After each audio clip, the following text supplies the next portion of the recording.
Okay, that's good. Oh.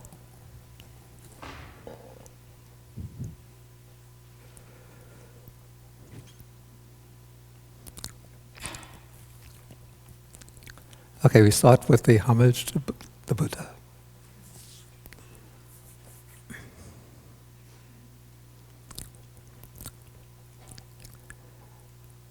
Namo, excuse me. Namo tassa bhagavato arahato samma sambuddhassa. Namo tassa bhagavato arahato samma sambuddhassa. Namo tassa bhagavato arahato samma sambuddhassa. Okay, good morning, everybody. Yeah, I think everybody must already know about the terrible tragedy that took place yesterday morning in Newtown, Connecticut, where it seems a deranged young man went into a school, an elementary school, and just shot into the classroom and killed altogether 20, the latest I heard was 26 people, 18 students between the ages of 5 and 10, and 8 members of the administration. So I think maybe first, just even though every day hundreds of children around the world die, but this was very close to our monastery. It's just beyond Danbury. And so maybe just in a kind of act of commemoration, we just observe 1 minute of silence and just think of the parents of those children, their brothers and sisters, their classmates, the other teachers and members of the school, and just think of them with compassion.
Okay.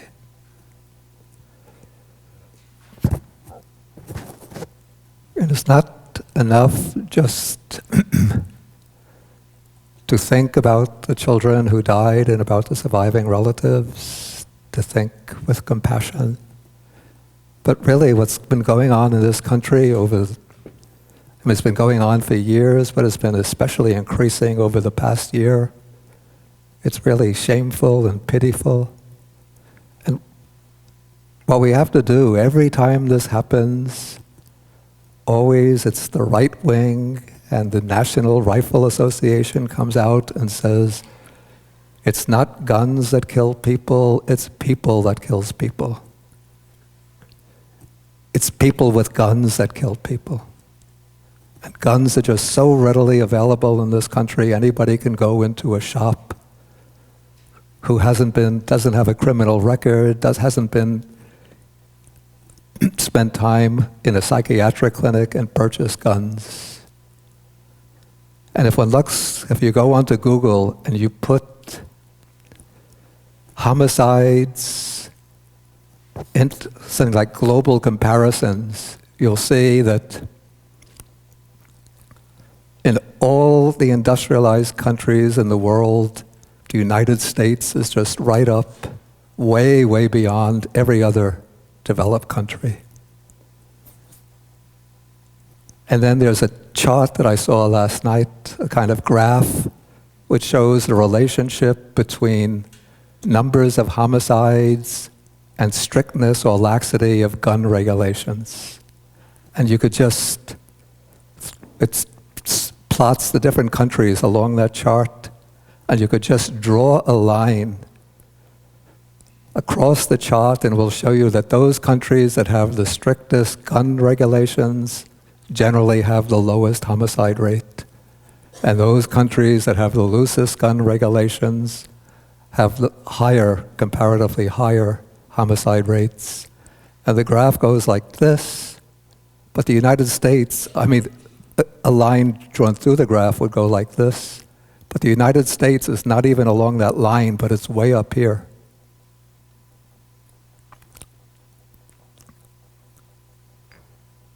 And countries like Sweden, Germany, Switzerland, Denmark, Norway, even though Norway had a terrible tragedy, it was about 1.5 years ago, but that's just like, a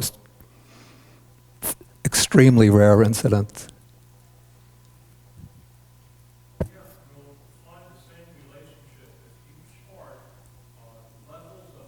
Exactly.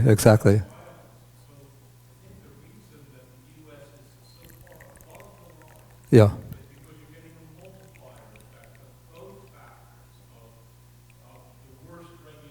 Yeah.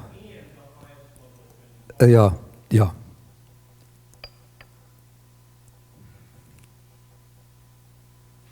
Yes, Claudia.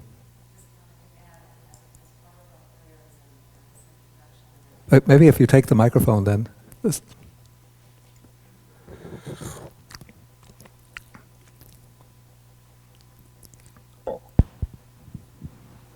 As part of our introduction to today's lesson, and certainly for me, one of the reasons why I come to learn more about Buddhism is I also wanted to add the prayer or whatever word that you prefer to the young man who was deranged and his parents, and the complete inability in this country to recognize mental illness as well as physical illness. And what I strive for here is, as the daily the words that you had encouraged me to say, the physical, mental, and spiritual well-being. Yeah.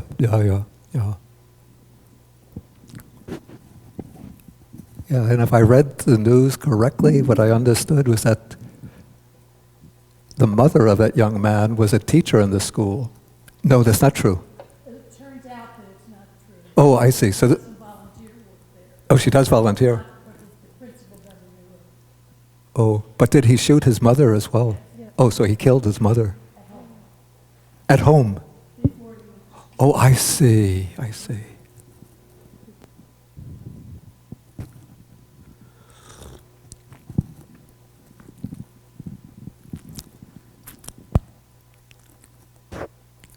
When I'm in California, in Berkeley, I stay in the Berkeley Buddhist Monastery. It's on the corner of McKinley and Bancroft. And right across the street, there's an elementary school. And sometimes when we go out for the walk in the afternoon, we see the children are coming out from school, and then the parents come with their cars to pick up the children. It's so touching that, and it occurs to me, because of the high murder rate in this country, like every time a parent comes to pick up the children from school, it must almost be a relief that day that nothing has happened to the children. When we went to school, it was 1950s elementary school. We just never thought of things like that because we never heard of them. Okay, so anybody else have any comments on this incident?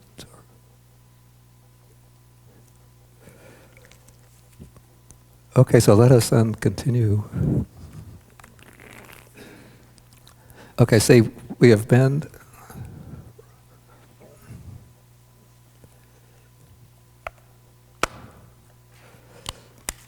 Okay, last week we started the Brahmayu Sutta. That's the discourse with the Brahmin Brahmayu.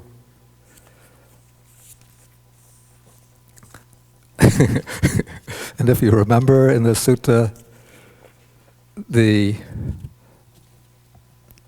elderly Brahmin, a very old Brahmin, learned Brahmin named Brahmayu, hears a report that this ascetic named Gautama has been wandering around in the Videhan country and that he's reputed to be a fully enlightened Buddha. And then he instructs his young pupil, Uttara, to go investigate the Buddha to see whether he measures up to certain criteria that the Brahmins have in their scriptures, which describe the characteristics of a Buddha. Amongst these are the 32 physical marks of a great man. And so one who has those 32 marks can be, if he lives the household life, he becomes a universal monarch, a wheel-turning monarch.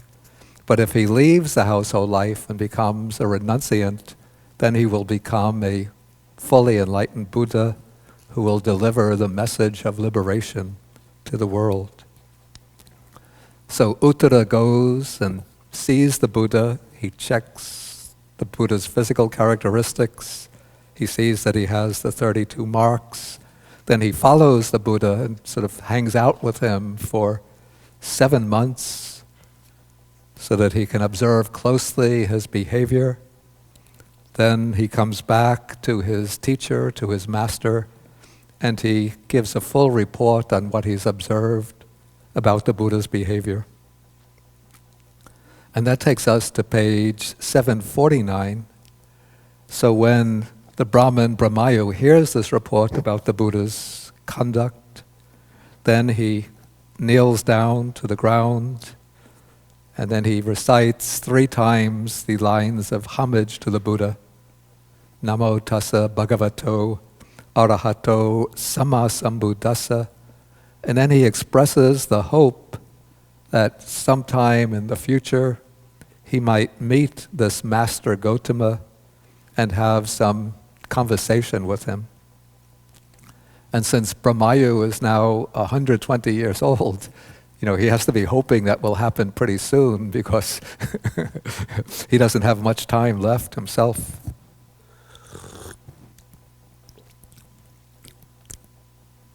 But to his fortune, sometime, just perhaps a little bit after this, the Buddha arrives in Mithila, that is the town where the Brahmin is living, and he comes to stay in a particular mango grove.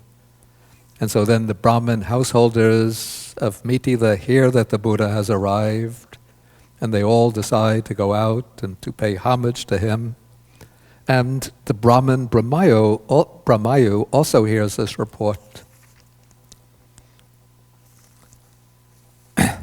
And he decides now this is his precious opportunity to see the Buddha. And so he decides to go to the mango grove together with a number of his students. And so when he reaches the mango grove, then he realizes that it's not proper that he should just simply approach the recluse Gautama just like an ordinary person, because he's probably the most distinguished Brahmin in this region. And so he tells one of his students that you should go to the Master Gautama and in my name, speak some polite words to him, asking about his health and so on. And then say that the Brahmin Brahmayu, who's old, aged, 120 years old, the master of the Vedas and so on. He has come to this assembly and he wants to see you, he wants to talk to you. Okay, so the Brahmin student delivers the message and the Buddha says, let the Brahmin Brahmayu come up and see me.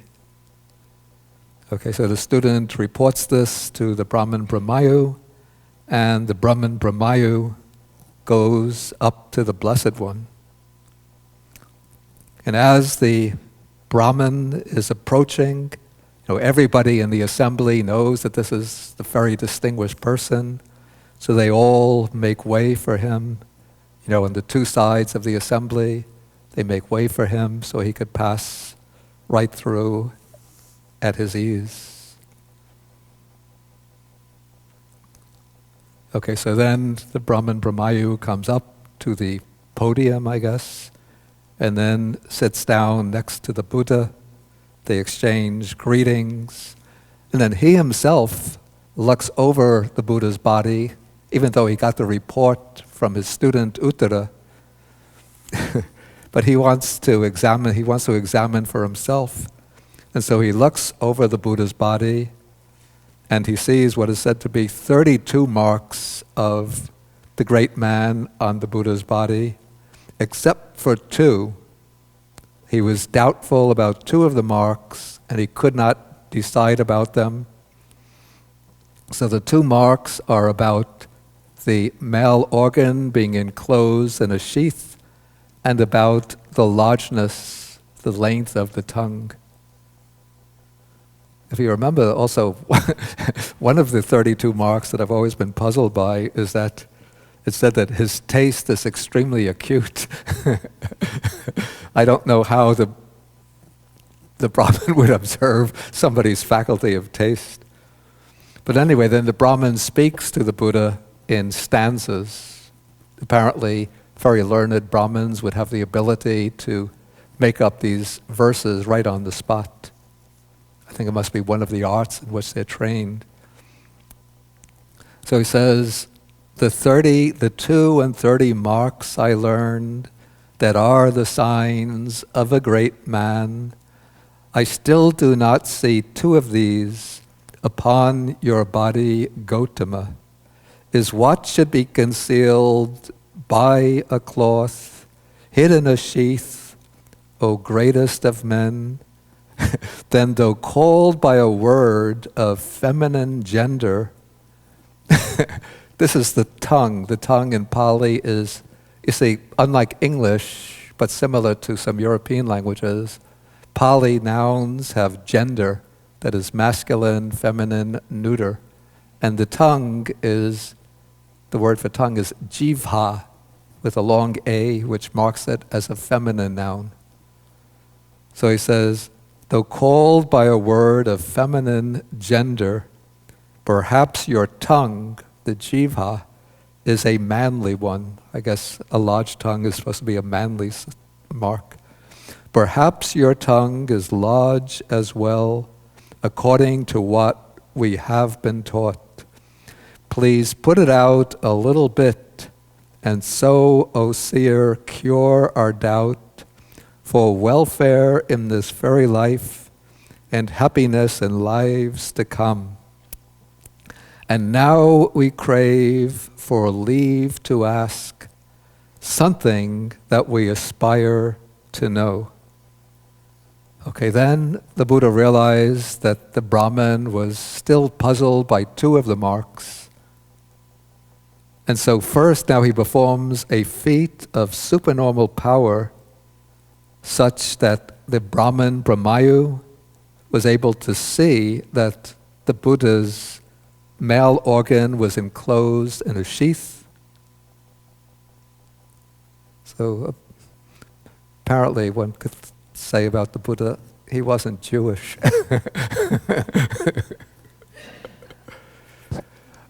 So if you've ever seen, there was a famous Samadhi statue in Anuradhapura. You see it, sometimes you see photos of it in some of the famous Buddhist art books. was on the cover of the old edition of, oh yeah, it was on the cover of that old edition of Hermann Hesse's Siddhartha. And I think there was a photo of it in Ananda Kumaraswamy. What was it called? The Buddha and the Gospel of Buddhism, something like that. It had a broken nose. The nose was chipped off. But the nose had been reconstructed a couple of decades ago. And so when I first saw that Samadhi statue, in person, I think it was as far back as 1972.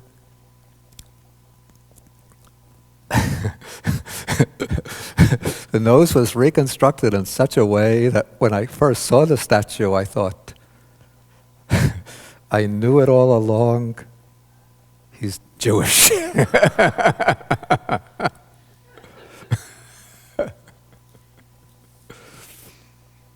It's just that they constructed the nose.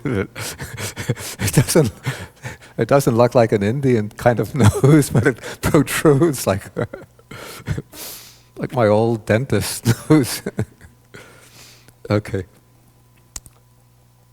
Okay, so then he sees, that the Buddha's male organ is enclosed in a sheath, and then the Buddha extends his tongue so that he could touch both of his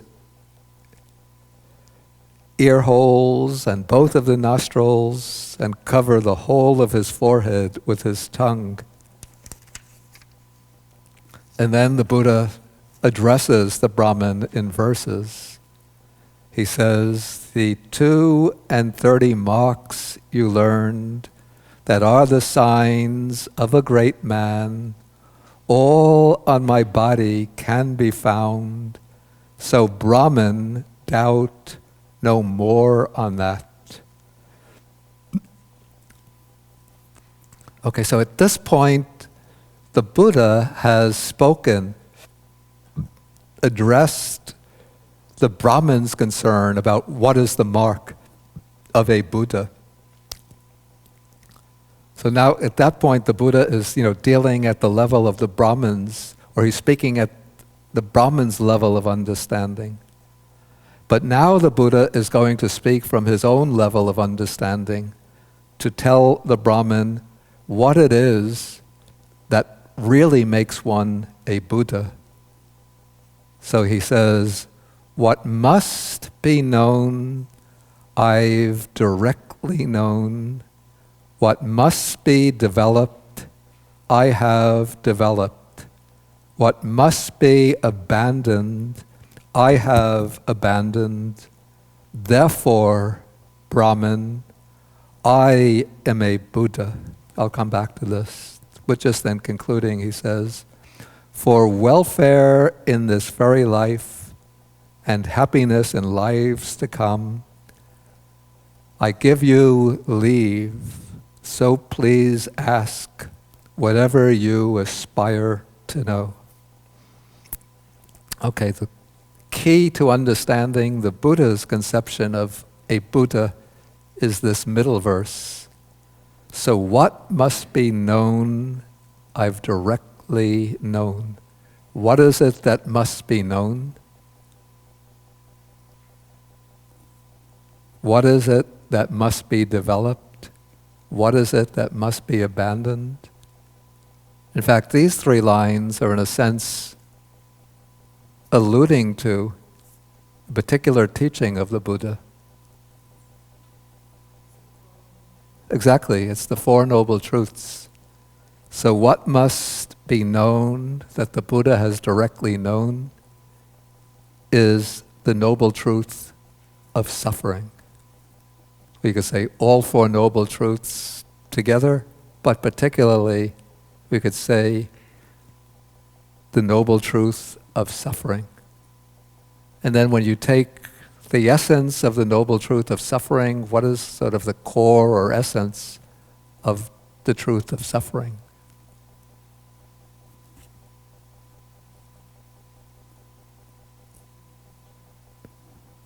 What? The what? No, I didn't say the cause. The essence, sort of the core of the First Noble Truth? Not quite. Well, dukkha is just the Pali word, but in the formula for the First Noble Truth, the Buddha states it very explicitly.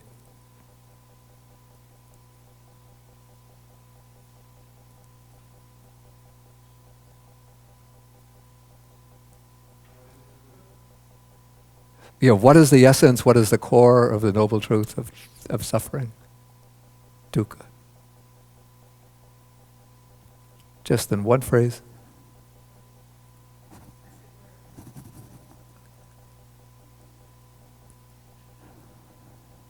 If you remember the First Noble Truth,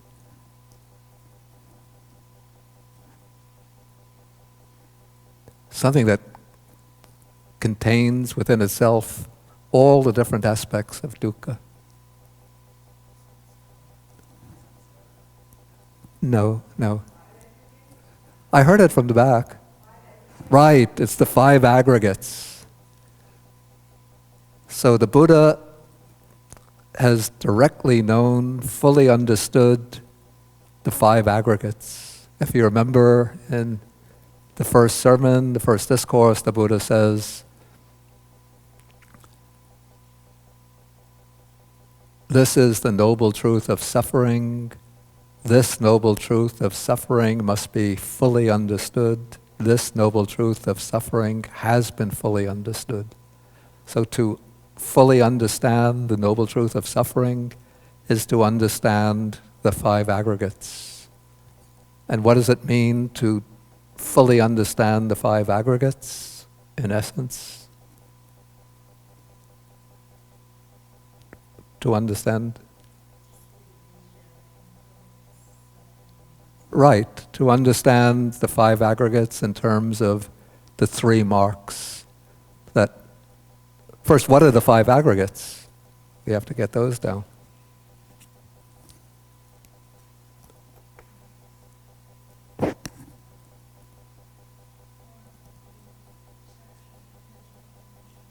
Right, okay. Material form, feeling, perception, the mental formations or volitional activities, and consciousness. And then all 5 aggregates are marked by the 3 characteristics. They're all impermanent, arising and passing away. They're all sort of unsatisfactory, subject to suffering, and they're all not self, not I, not mine. So that is directly knowing and fully understanding the noble truth of suffering. Then actually, maybe for metrical purposes, the lines are not really in the logical order. So taking the next one that comes logically is what must be abandoned, I have abandoned. So what is it that must be abandoned? Excuse me? Well, there are more precise terms that we have. Say again? Attachment. There's another word that we usually use, is more precise. Clinging, again, it's not as precise. We want like the formula from the Four Noble Truths. Okay, that's good. Craving, and sort of the most specific one is craving. That comes in the Four Noble Truths. But more broadly, we could say all of the mental defilements. But like the 2 sort of roots of samsara, the roots of birth and death, are craving and ignorance. And it's because of craving and ignorance that all the other defilements arise. So the Buddha is one who has abandoned or eliminated all craving, all ignorance, and all the other defilements. And so what must be abandoned, I have abandoned, is referring to the second noble truth. Then we would take what must be developed, I have developed. And what is that referring to? More specifically, right, the Noble Eightfold Path. We could say most broadly, all 37 aids to enlightenment, but in the Four Noble Truths formula, it's the Noble Eightfold Path.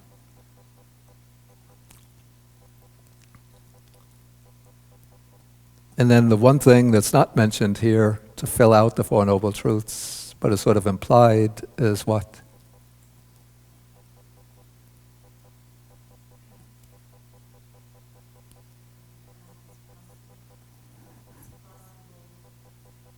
I can't hear. Speak loudly.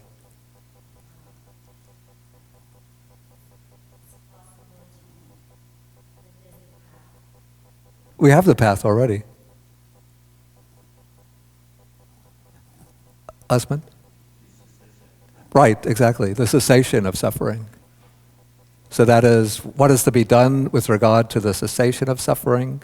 Let us say that the Buddha was to put an additional line in the verse. What would he say?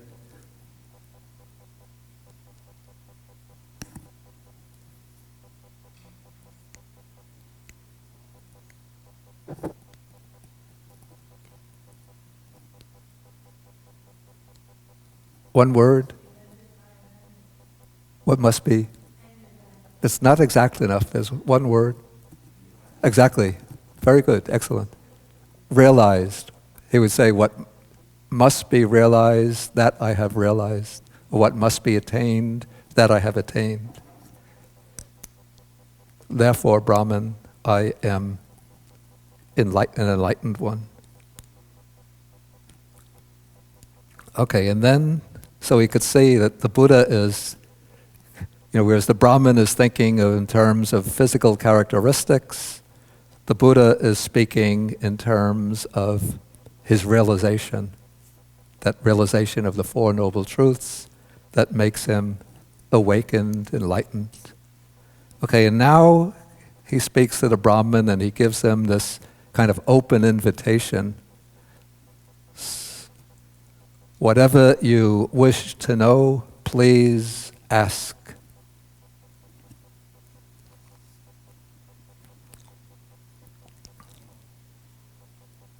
Okay, so then when the Brahmin hears that invitation, he thinks, what should I ask about? The good in this life or good in lives to come? I mean,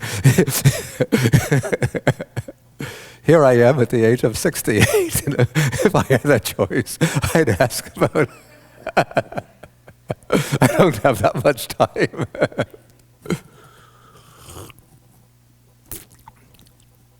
So he's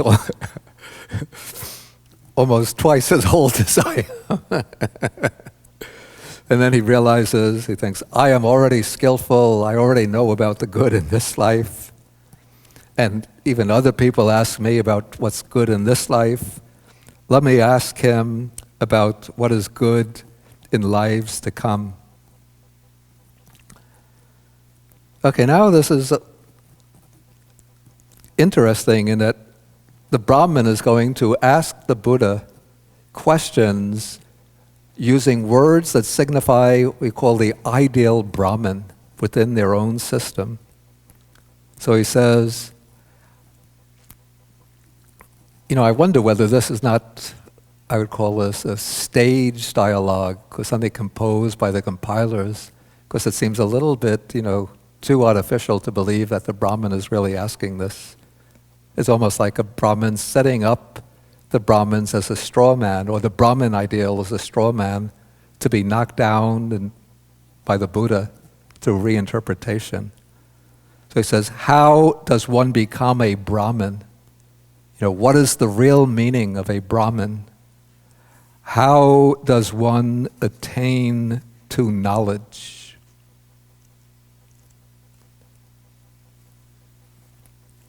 And the word used here is Vedagu. You see it, you'll find it in the notes, so I don't have to write it on the board, which means, well, maybe it's useful to write it because then I could explain the parts.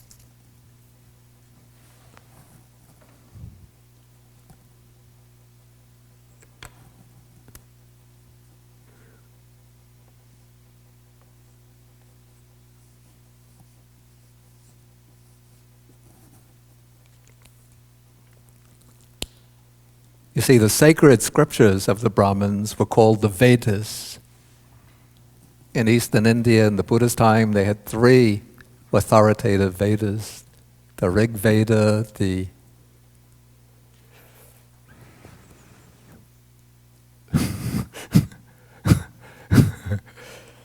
well, the most important one was the Rig Veda.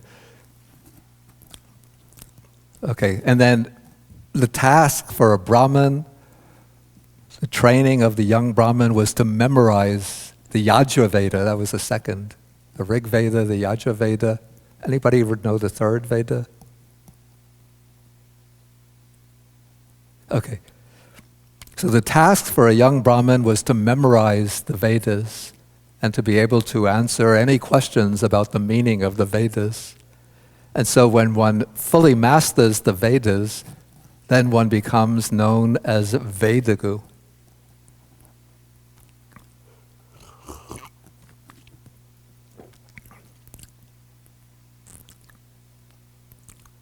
Okay. How has one the triple knowledge? Again, this is referring, for the Brahmin point of view, this refers to the knowledge of the 3 Vedas. How is one called a holy scholar? Again, this is referring to a Brahmin who is, again, fully mastered the scriptures with all of their adjunct auxiliary parts. How does one become, the next set of terms are not really Brahminic terms, but terms from the other tradition of the renunciants, the ascetic renunciants. How does one become an arahant? One who is fully worthy of reverence and veneration. How does one attain completeness or spiritual perfection? How is one called a silent sage? The word is muni. The Buddha himself is called Sakya Muni, the sage of the Sakyan clan. And how is one called a Buddha, an enlightened one? Okay, so now the Buddha is going to answer these questions of the Brahmin Brahmayu. And again, he's going to explain in terms of his frame of reference. So he'll be reinterpreting these concepts of the Brahmins as well as the concepts of the wandering ascetics in terms of the Buddhist understanding. Okay, so the Buddha says, who knows about his former lives, who sees the heavens and the states of deprivation. The states of deprivation is referring to the bad realms of rebirth. What are the bad realms of rebirth? The 3 bad realms. Yeah. Yeah. Yeah, they call them hungry ghosts or afflicted spirits. So collectively, those are called the apaya, the states of misery or the states of deprivation. So who knows about his past lives, who sees the heavens, the states of misery, and has arrived at the destruction or the ending of birth, ending of rebirth. A sage who knows this by direct knowledge, who knows his mind is purified, fully purified, entirely freed from every lust, who has abandoned birth and death, who is complete in the holy life, who has transcended everything in the world. One such as this is called a Buddha. It would seem that the Buddha would have given even a fuller explanation, because probably he would have explained each of the terms here as he does in another sutta that comes earlier in the Majjhima Nikaya. This is Sutta 39.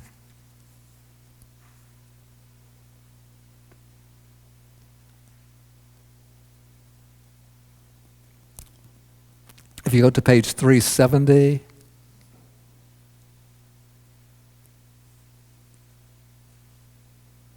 towards the bottom, the Buddha says, he's speaking about a monk who has achieved the threefold knowledge. That's the knowledge about his own past lives, the divine eye by which he could see living beings passing away from one realm and taking rebirth elsewhere, and who has the knowledge of the destruction of defilements. So then he raises the question, or the Buddha says, a monk such as this is called a recluse, a samana, a Brahmin, one who has been washed, one who has attained to knowledge, a holy scholar, a noble one, an arhat. Then going further below, he says, how is that monk a Brahmin? And then the answer would be, he has expelled evil, unwholesome states that defile, that bring renewal of existence, that cause trouble, that ripen in suffering, and that lead to future birth, old age, and death. And then basically the same answer is given for one who has attained to knowledge, to the one who is a holy scholar, to the holy one, or the noble one, and to the arhat.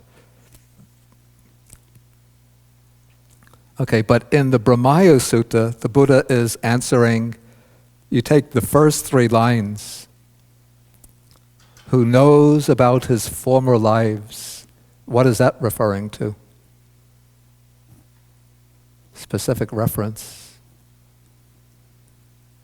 Actually, it's explicit as stated here. It's just the knowledge of one's past lives. Well, it's the knowledge of one's own past lives in samsara. One gets the full formula for that. For example, on page 369, how one recollects one's many past lives, 1 birth, 2 births, 3, 4, 5, 10, 20, 30, 40, in their details and particulars.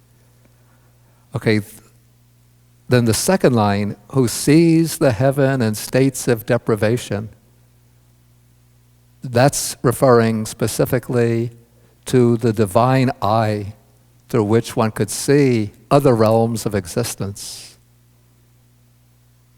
And one sees beings passing away and taking rebirth in other realms.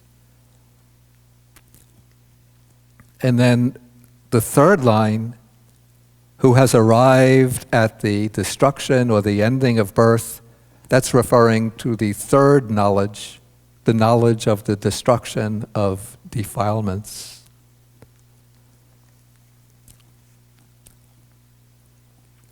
Okay, so when the Buddha speaks these verses, then the Brahmin Brahmayu gets up from his seat. He now arranges his upper robe over his shoulder, and then he prostrates himself with his head at the Buddha's feet. And for a Brahmin to do this, it's especially an elderly Brahmin who's respected by everybody, and to do this not in private but in front of a full assembly, it's a gesture of, you could say, of supreme humility and self-effacement. And so, especially because many of the traditional Brahmins had a very hostile attitude towards the samanas, the renunciants.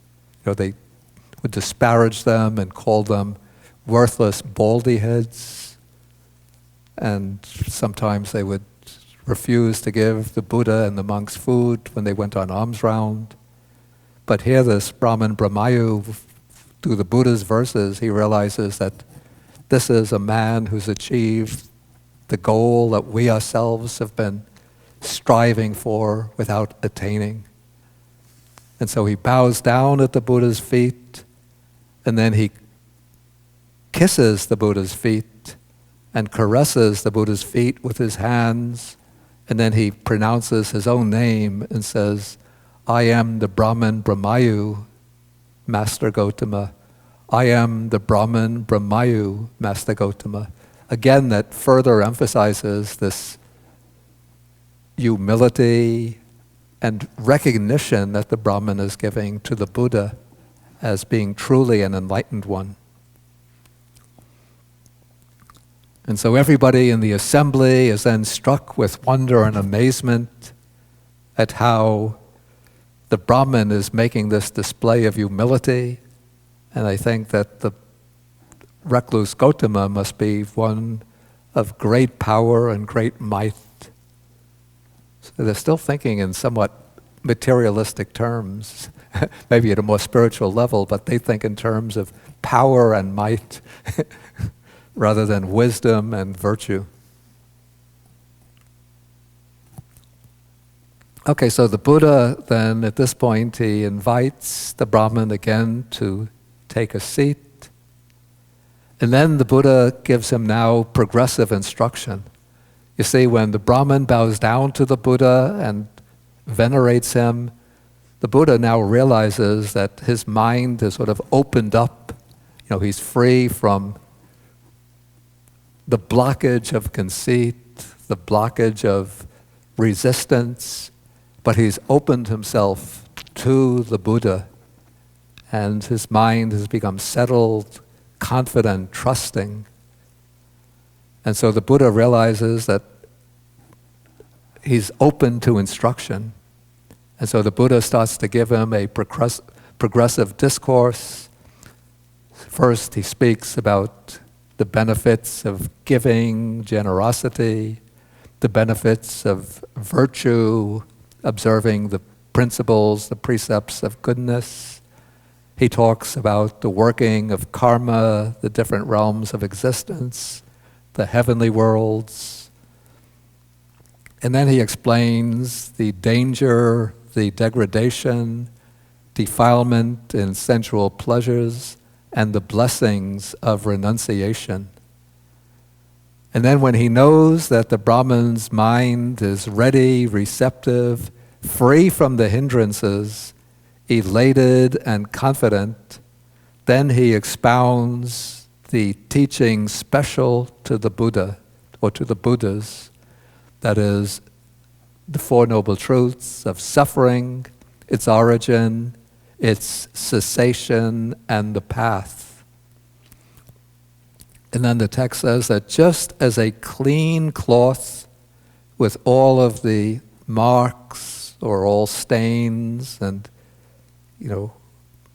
any kind of dirt, the dust removed, would take dye evenly, so while the Brahmin Brahmayu was sitting there arose in him the spotless and immaculate vision of the Dhamma, that insight into the Dhamma, that everything that's subject to arising is subject to cessation.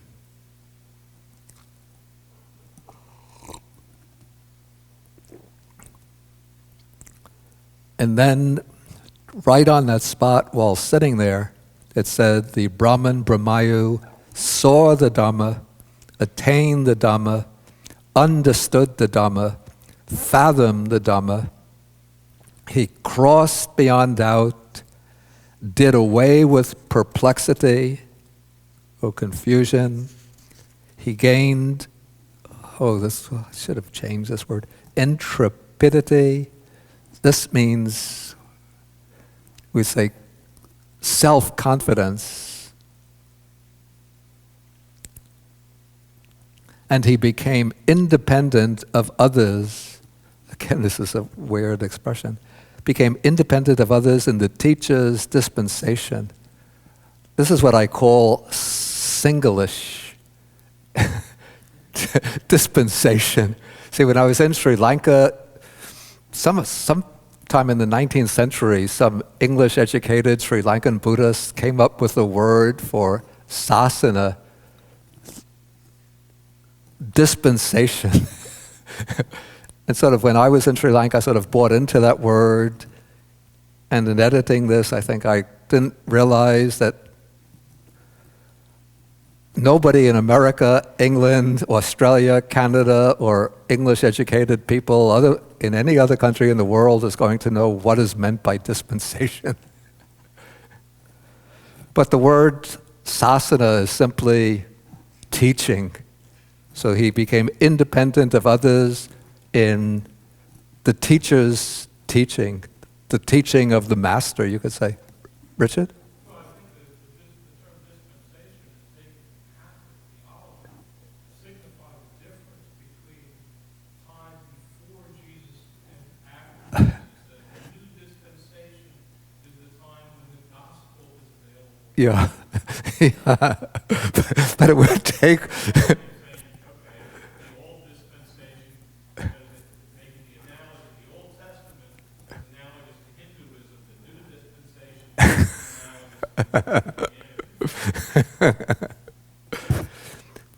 If anybody in this class would have known that meaning before Richard explained it, raise your hand.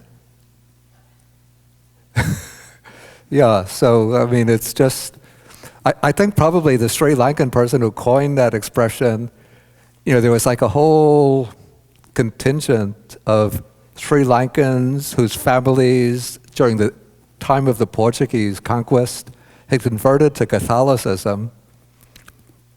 Then when the revival of Buddhism started to take place in the late 19th century, early 20th century, then when Buddhism became respectable again, then they gave up Catholicism and came back to Buddhism.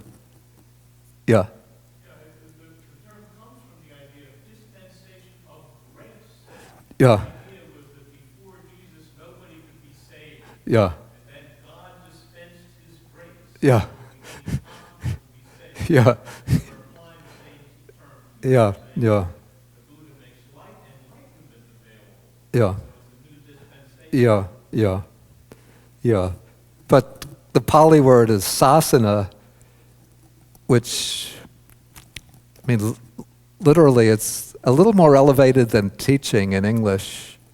It's a little different from Dhamma in that the way I would distinguish, Dhamma is, you could say, the truth of what is being taught, whereas sasana is the actual conveying of the instruction. But dispensation, unless one is sort of grounded in this Christian theology, one is unlikely to know the meaning. The debate went on for a long time because there were a lot, you see, particularly when Aquinas adopted Aristotle, Yeah. and you had the Neoplatonists adopting Plato, there were a lot of people saying, well, look, here are these noble Greeks, Yeah. and certainly they deserve to be saved, but salvation wasn't available to them. Before Jesus, how unfair that is. So this was a debate that went Yeah. on for a long time. Yeah. Through medieval life, and also it went on particularly surrounding Calvin, who had predestination. Yeah. And so predestination, the issue was, okay, God's predetermining whether or not you can be saved, and for some reason, no one was worthy of being saved before the advent of Jesus. So that had to be explained too. Yeah. So it was a major theological debate. Didn't Dante even have to assign poor Aristotle to Hades? I don't remember. Aristotle, yeah, I think he's in a section of Hades where he isn't feeling any pain. He's in limbo, I think. A limbo, that's it, yeah. I think so, along with the unbaptized infants.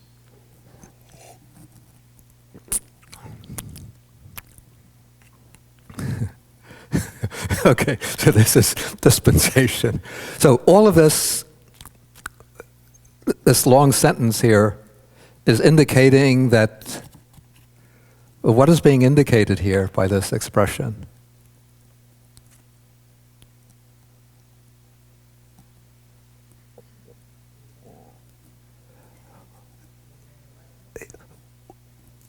Close, very close. It's not the actual full enlightenment yet. Not becoming an arhat, no.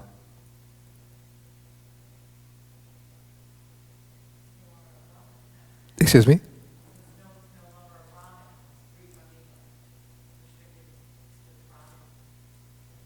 Well, he remains a Brahmin in terms of his class position. I heard here, and you said what?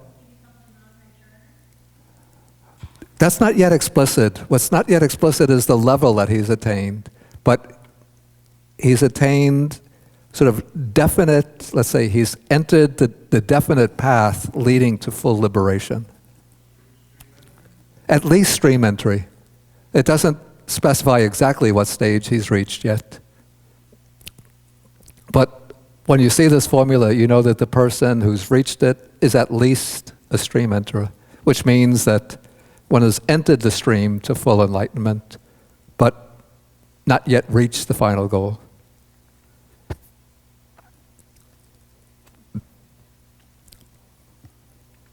And so he's sort of what marks entering the stream is seeing the Dhamma, which means seeing the Four Noble Truths, understanding it, fathoming it. With that, one goes beyond doubt because one's seen the truth, so you don't have any more doubt about it. And then doing away with perplexity is the same, basically it's the same thing. Gaining self-confidence, again, it means that one's mastered the truth of the teaching. And so one becomes independent of others, even independent of the Buddha. He doesn't have to listen to the Buddha's instruction anymore because he has the truth within himself. He just has to reach the final goal. He just has to cultivate that insight into the truth. Okay, so then the Brahmin expresses his joy, his appreciation of the Dhamma, and then he goes for refuge to the Buddha, and then he invites the Buddha together with the community of monks to receive the next day's meal from him. Okay, so the Buddha consents with silence, and then the Brahmin parts. He pays homage to the Buddha, and then he departs. Then, early the next morning, the Brahmin will have various kinds of food prepared. The Brahmin, he would be in charge of like a large household. So at the age of 120, he's not doing the cooking himself, but he'll have probably servants and his students who will do the cooking.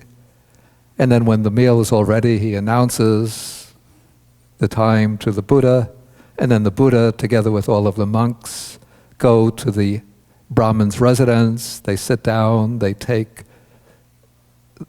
their meal, and it said that for a week, with his own hands, the Brahmin Brahmayu served and satisfied the community of monks, headed by the Buddha, with various kinds of good food. And of course, after each meal, the Buddha will give the discourse to the Brahmin and all of his students and household. And so it's possible that as the Brahmin was listening to the Buddha explain more of the Dhamma, that he was reaching still higher stages of realization. Okay, then at the end of that week, then the Buddha decides to set out further on his wandering, and so he leaves. Then shortly afterwards, the Brahmin Brahmayu passes away. And then probably messengers came to the Buddha to report that his new disciple, the Brahmin Brahmayu, had passed away. So the monks hear this, and they go to the Buddha and report it to the Buddha. And then they ask, they say, "Venerable Sir, the Brahmin Brahmayu has died. what is his destination? What is his future course? Then, then the Buddha says, the Brahmin, Brahmayu, was wise. He entered into the way of the Dhamma, and he did not trouble me in the interpretation of the Dhamma.